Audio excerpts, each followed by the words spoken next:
नाज़रीन, रूस ने यूक्रेन पर क्रूज मिसाइलों की बारिश कर दी। बतौर सबूत वीडियो जारी कर दी गई, जबकि रूसी अफवाज ने यूक्रेन के दारुल हुकूमत में दाखिल होकर यूक्रेनी पार्लियामेंट के गिर्द घेरा तंग कर लिया। रूस ने S-300 तैनात कर लिया, जबकि यूक्रेन तक रिसाई के लिए सारे रास्ते बंद। तीन तरफ से मुकम्मल कंट्रोल हासिल करके रूस के यूक्रेन पर ताबड़तोड़ हमले। अब तक कितना नुकसान हुआ है, वीडियो की तफसील में जाने से पहले आप देख रहे हैं दुनिया ऑफिशियल। हमारा चैनल सब्सक्राइब करके घंटी के निशान को दबाना मत भूलिएगा। इस वीडियो को ज्यादा से ज्यादा फेसबुक, व्हाट्सएप और सोशल मीडिया पर शेयर जरूर करें। शेयर और लाइक करने के साथ साथ कमेंट बॉक्स में पाक फौज जिंदाबाद, पाकिस्तान परिंदाबाद और पाकिस्तान के गुमनाम हीरोज को सलाम का नारा कमेंट जरूर कीजिएगा। दोस्तों, इस वक्त रूसी फौज यूक्रेन के दारुल हुकूमत में दाखिल हो गई है और रूसी फौज के यूक्रेन में दाखिल होने पर यूक्रेनी फौज की जानिब से कोई बहुत ज्यादा मुजाहमत नहीं की गई। यूं लग रहा है जैसे यूक्रेन को अपनी शिकस्त सामने नजर आ रही है और वो जो अपने इत्तेहादियों से एक्सपेक्टेशंस रखे हुए थे वो तमाम की तमाम बुरी तरह से टूट चुकी हैं। इसी वजह से इन्होंने जानों के ज़िया को रोकने का फैसला किया है। दोस्तों, यहाँ पे आपको ये बताते चलें कि अब तक रूसी फौज के सामने यूक्रेन के तकरीबन 150 से 200 के करीब फौजी हथियार डाल चुके हैं, जिनको जंगी जोन से निकलने के लिए महफूज रास्ता फराहम कर दिया गया है। दोस्तों, यहाँ पे आपको ये बताते चलें कि रूसी फौज के यूक्रेन में दाखिल होने के बाद अमेरिकी फौज पोलैंड की सरहद पर जमा होने लगी है। यूक्रेन पर हमले के बाद और जमीनी पेशकदमी के बाद अब हालात बद से बदतर होते जा रहे हैं। तवील कशीदगी के बाद रूसी फौज यूक्रेन के दारुल हुकूमत कैफ में दाखिल हो चुकी है और एक खबर कैफ से ये भी आ रही है कि यूक्रेन का फौजी त्यारा जिसमें 14 अफराद सवार थे वो कैफ के करीब गिरकर तबाह हो गया है। दोस्तों, अमेरिकी फौज यूक्रेन के साथ लैंड की सरहद के करीब जाने की तैयारी कर रही है ताकि रूस के यूक्रेन पर हमले के बाद फरार होने वाले लोगों की मदद की जा सके। जैसे ही रूस ने यूक्रेन पर अपना हमला शुरू किया तो दारुल हुकूमत कैफ से हजारों कारें बाहर निकल गयी और बहुत से लोग मगरिब की जानिब बढ़ रहे हैं और पोलैंड और नीटो के फौजियों के करीब मुल्क के कुछ हिस्सों में महफूज पनाहगाहें तलाश करने की उम्मीद में हैं। दोस्तों, इस वक्त ताजा तरीन सूरत हाल तक कम अज कम यूक्रेनी फौज के 100 से ज्यादा एहलकार मारे जा चुके हैं, जबकि 5000 से ज्यादा शदीद जख्मी हैं। दोस्तों, गुज़िश्ता रात यूक्रेनी फौज के लिए बहुत ही ड्रोनी और खौफनाक रात थी, क्योंकि पूरी रात यूक्रेन पर रूस की जानिब से क्रूज मिसाइलों से ताबड़तोड़ हमले किए गए। दोस्तों, इस हमले में बहुत ही बड़ी तबाही हुई है। यूक्रेन की जानिब से जारी करदा वीडियोज में देखा जा सकता है कि रूस की जानिब से क्रूज मिसाइलों से हेलिकियम के इलाके में हमला किया गया, जिसके बाद हर तरफ से आग और धुएं के बादल उठते हुए नजर आते हैं। दोस्तों, यहाँ पे आपको ये भी बताते चलें कि मिसाइलों के हमले के बाद रूस के जंगी तैयारों ने हेलिकियम के स्ट्रेटेजिक मुकामात को बमबारी का निशाना बनाया है। दोस्तों, यहाँ पे आपको ये भी बताते चलें कि अब जब रूस ने तीन तरफ से यूक्रेन पर हमला शुरू कर दिया है, यूक्रेन के लिए अपना दिफा करना नामुमकिन हो गया है। यूक्रेन फौज असले और तादाद के लिहाज से रूस से बहुत ज्यादा पीछे है। सदर पुतिन के दौर में फौज को जदीद बनाने के लिए जितनी सरमायाकारी की गई, इसके बाद यूक्रेन और रूस की फौजी ताकत का कोई मवाजना नहीं किया जा सकता। दोस्तों, यहाँ पे आपको ये भी बताते चलें कि यूक्रेन इस वक्त शदीद तरीन मुश्किल सूरत हाल में है और इसके फौजी सरबराहों को मुश्किल तरीन फैसले करने पड़ेंगे। मगरबी सिक्योरिटी हुकाम के अंदाजों के मुताबिक रूस ने 1,90,000 फौज को यूक्रेन की सरहद पर इकट्ठा कर रखा है, जबकि यूक्रेन की पूरी फौज 1,25,000 फौजियों पर मुश्तमिल है। रूसी अफवाज कई सिमतों से यूक्रेन में दाखिल हो चुकी है। यूक्रेन के लिए रूस और बेलारूस के साथ हजारों मील लंबी सरहद का दिफा करना मुश्किल हो चुका है। हजारों मील लंबी सरहद का दिफा भी आसान नहीं। दोस्तों, अगर आप यूक्रेन के नक्शे को क्लॉक के सामने वाला हिस्सा तस्वुर करें तो इसे 10 बजे से 7 बजे तक अपनी सरहद का दिफा करना होगा। दोस्तों, आलमी माहिरीन का मानना है कि इस वक्त यूक्रेन का दिफा इंतहाई नामुमकिन है। इससे बढ़कर ये कि यूक्रेन को कई तरफ से खतरात लाहक हैं और इसकी अफवाज सारी जगहों पर फैली हुई है। लेकिन सबसे ज्यादा फर्क यूक्रेन और रूस की फिजाई ताकत का है। रूस ने जो गुज़िश्ता रात मिसाइल स्ट्राइक की है और फिजाई हमला किया है, इसमें रूस ने यूक्रेनी शहर कर्क्यू के फौजी अड्डे को निशाना बनाकर इसे मुकम्मल तौर पर तबाह कर दिया है। दोस्तों, यहाँ पे आपको ये भी बताते चलें कि यूक्रेनी सदर की जानिब से दुनिया के तमाम ममालिक से मदद की अपील की जा रही है, लेकिन रूस के सामने कौन टिके अमेरिका इर्द गिर्द मौजूद जरूर है,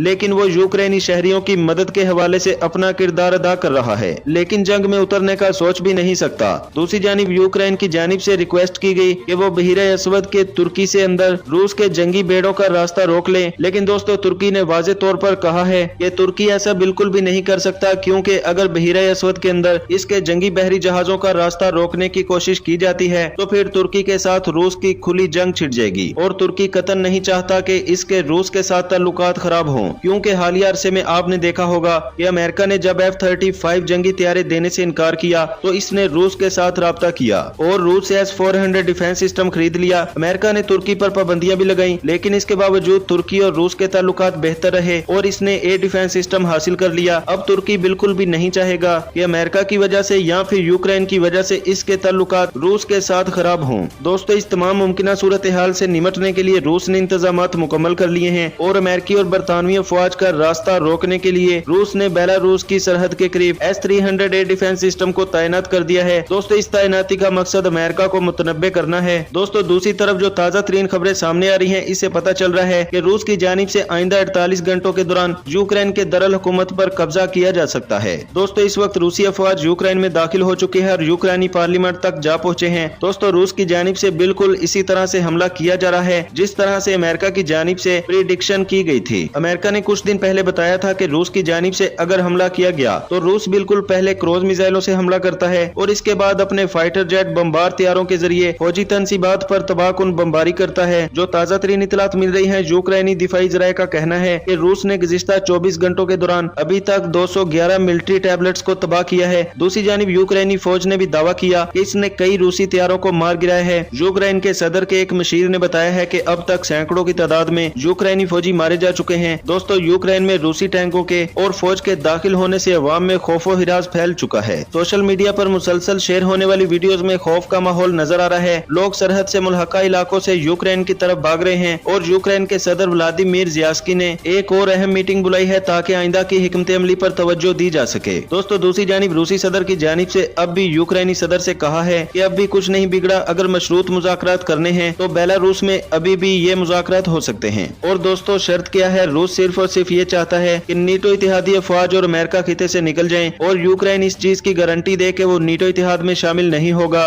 दोस्तों, यहाँ पे आपको ये भी बताते चले कि यूक्रेन के दरअल हुकूमत कैफ में इस वक्त पेट्रोल तकरीबन खत्म होने के करीब है। यूक्रेनी फौज का कहना है कि कैफ में पेट्रोल की शदीद किल्लत का सामना है और रूस बेलारूस में गोरमल एयरफील्ड को कैफ पर हमले के लिए इस्तेमाल कर रहा है। दोस्तों, इस सूरत हाल के बारे में आपका क्या कहना है? कमेंट सेक्शन में अपने ख्यालात का इजहार जरूर कीजिएगा। इसके साथ ही इजाजत दीजिए, मिलते हैं नई वीडियो में। तब तक अपना बहुत सारा ख्याल रखिएगा। पाक फौज जिंदाबाद, पाकिस्तान परिंदाबाद। पाकिस्तान के गुमनाम हीरोज को सलाम। अल्लाह हाफिज।